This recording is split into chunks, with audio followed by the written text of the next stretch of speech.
सघन संशोधन खसड़ा निर्वाचन तालिका प्रकाशन। गजपति जिला पारलाखेमुंडी स्थित जिलापाल कार्यालय में स्वतंत्र सघन संशोधन अंतर्भुक्त खसड़ा निर्वाचन तालिका प्रकाशन हो जाइछि। जिला मुख्य निर्वाचन अधिकारी जिलापाल उक्त तालिका जिलार विभिन्न राजनैतिक दलर प्रतिनिधि को देथिले।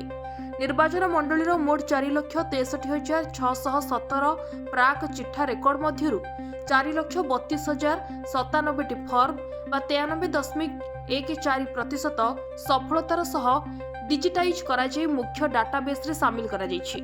अवशिष्ट 6.86% अर्थात 31,31,520 फर्म को संग्रह अयोग्य भावे चिन्हट कराଯାଇଛି।